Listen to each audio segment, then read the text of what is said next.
Okay, sige. Basta chapter 1 verses 2 to 4, nakasama mo lang po yung 4. Teka, tanggalin ko na para hindi tayo ma-confuse. Ayan.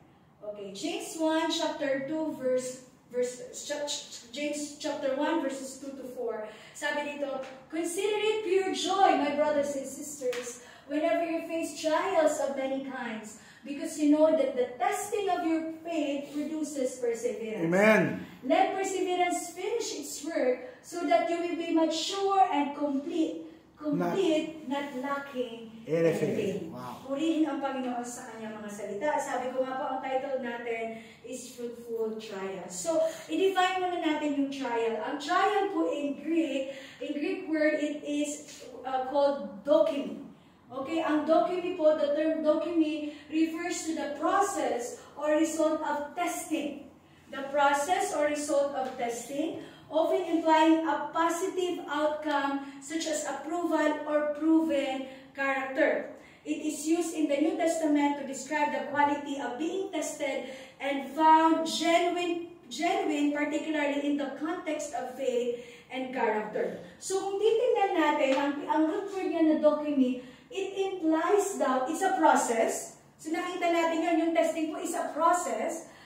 Pero may implication siya, a positive outcome.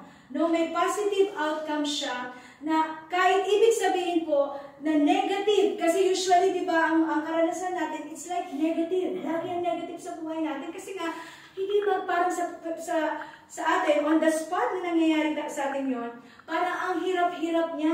No, nakakasabi nga, nakaka-negative vibes. Pag may trials ka, amen ba? Ano ba yung trials mo? Wala ka pang work. Amen, yung anak mo may sakit. O yung asawa mo may sakit. O yung trabaho mo, nakapasok ka na nga, umaasa ka na lahat, pinaasa ka lang, na-fall out ka. No, pinaasa ka lang pala sa trabaho mo. Meron naliligaw sa'yo, tapos after one day, ginusting ka lang pala. No, there are so many issues sa mga piniface natin. Ano po? Finances, di po ba? Number one, why there's always a fight between the families is because of finances. Amen? Nandito tayo lahat sa Dubai, nagpapadala tayo ng pera sa Pinas for our family, and then our family, sometimes they didn't spend well, alright? And then of course, in your heart and in your mind, nagtatanim ka na ngayon ng puot, ng galit, and that is what the enemy wants to experience. Amen? Yan ang gusto ng devil for us, na ma-experience natin. So, nagkakaroon po siya ng mga negative thoughts, yung mga nararanasan natin, no?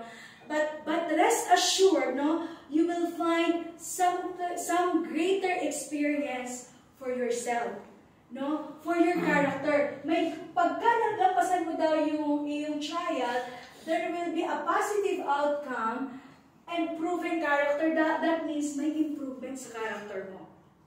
I know na na-observe niyo po yan. Maaring dati hindi niyo yan ino-observe, but I challenge you to observe that. When you face a trial, you will see that there is a greater experiences, a greater new character that will come to you, and your relationship to the Lord will become more genuine.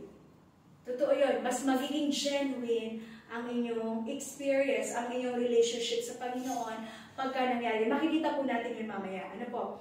Now, let us talk first yung pagka tayo po yung bago natin makita, no? Bago natin makita yung fruit ng ating mga trials. Ano ba yung prutas ng ating mga trials, no?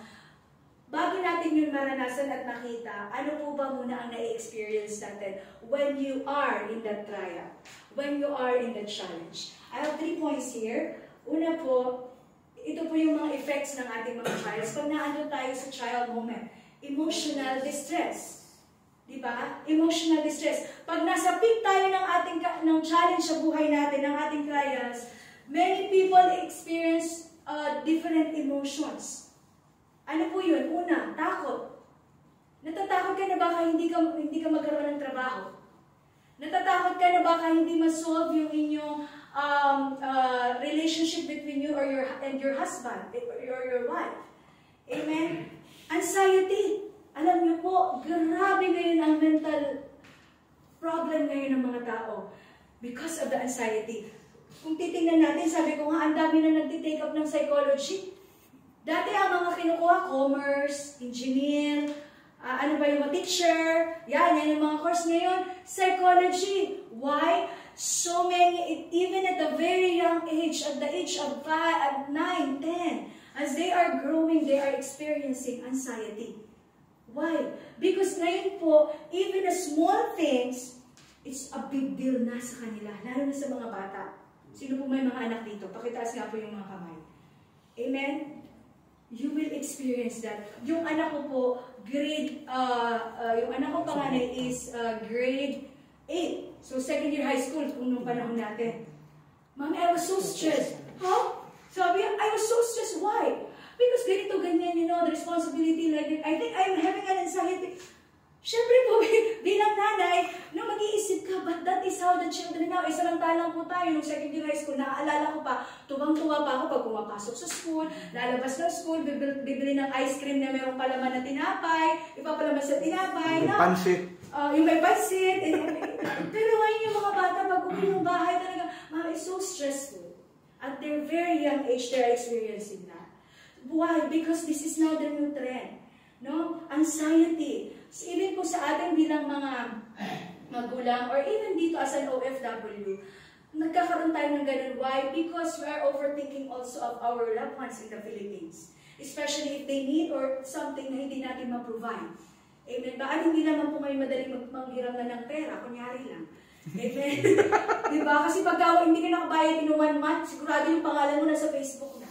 Ano po? So, ito yung ating mga sadness, nalulungkot tayo. Alam niyo po, yung sadness talagang totoo naman yun, no? Pagka ikaw ay merong trials or challenge, lungkot na lungkot ka at minsan hindi po natin yung maitatago.